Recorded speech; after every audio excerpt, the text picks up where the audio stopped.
When you make a video game, you usually have a certain way of playing it in mind.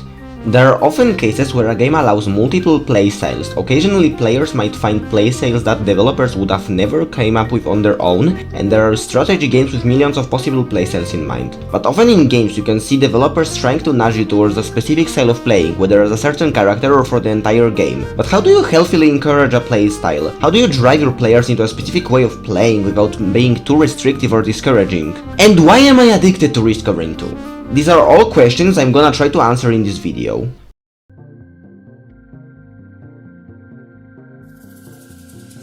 One way to encourage a playstyle is to reward players for certain actions, thus creating patterns in their brain where they want to play in ways where they can perform those actions as often as possible. I made this sentence sound overly complicated, but bear with me here. As an example, take a look at the character Bandit from Risk Covering 2. When you look at his default traits and abilities, you can see that there's an optimal way of playing as him. His passive ability gives you a guaranteed critical hits when you backstab enemies.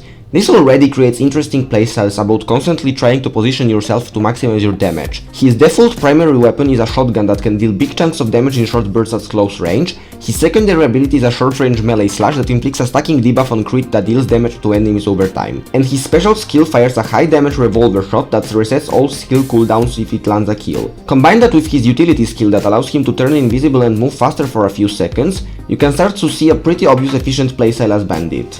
You sneak past enemies with your smoke bomb ability, backstabbing them with your serrated dagger and landing bursts of shots with your shotgun, while using lights out to finish off damaged enemies or pick off low health enemies from afar. Of course, this isn't the only way to play as him, and the most efficient playstyle can change when you pick up certain items or select alternate skills like Rifle or Desperado. However, the general gist of his character always stays the same. Sneak around dealing high bursts of damage from behind, usually at close range. Now that's a good way of encouraging playstyles, but we can make it even better. Bandit is an example of encouraging a playstyle by indirectly punishing bad play in the form of dealing less damage. While this is still a great way of encouraging playstyles, we can encourage them in friendlier ways. And there is a certain roguelike that does this very well.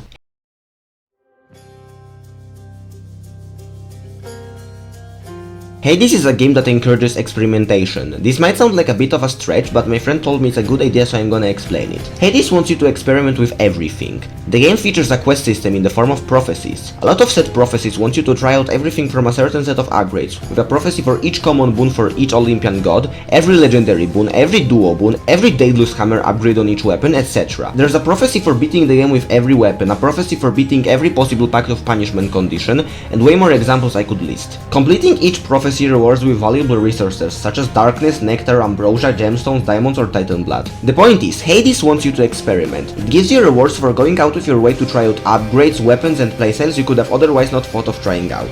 Alright, Hades is another amazing example, but I have one more way to encourage playstyles. A certain game that's so good at encouraging a specific playstyle that I originally wanted to make this entire video about it. However, Risk Covering Brainrot took over. Hotline Miami is an amazing game for many reasons, but I think what it excels at the most from a gameplay and game design point of view is encouraging a playstyle. The game has multiple ways of approaching each different level, but there's one way to play that the game wants you to and encourages you to with a very simple trick. The score system in this game proves that score can be more than just an archaic mechanic from the arcade era. There's a ton of factors that can improve your score in a level, such as time or kills, but the most important ones are combos and flexibility. Combos is pretty obvious, you need to get a high enough combo by killing enough enemies in short time frames between each kill, but flexibility is a quirky factor that decreases the more kills you get with the same weapon. With this in mind, you can see that the game rewards you with the most score by going into every level guns and blazing, trying to kill everyone as fast as possible before they have a chance to kill you, and picking up every weapon you can find on the ground. There are a lot of masks in the game that can help make this easier, such as Graham and Brandon, which increase your movement speed, Zack that increases the combo window, or Rick that makes enemies die faster. With all this in mind, it's important to note that the game doesn't force you to play like this. You can absolutely play this game as a stealth game if you feel like it, and there are masks that could help you achieve that goal, such as Louis that makes you harder to spot, or Peter that makes all gunshots quiet. Higher scores are only required for bragging rights and achievements, so you can play the game however you want. It's just that being fast and reckless is the playstyle which the developers wanted to encourage, presumably because it fits very well with the story and themes of this game. Most of what I said also applies to the sequel, however the main difference is that Wrong Number has less masks, opting for more quality and variety over quantity. Now, one last thing thing I wanted to note is that none of these methods of enforcing playstyles are superior to one another. How you want to do it can vastly depend on the game you're making, and how you want to reward players for good play and or punish them for bad play is up to you. My goal with this video was to showcase a small selection of games that I think do it very well and go a bit into why I think they work. Do you know any games that are good at encouraging playstyles? Let me know down in the comments. I'd love to have an interesting discussion about this topic. With that being said, I'm going back to my cave and hopefully return next month with more nerdy video game ramblings. Peace!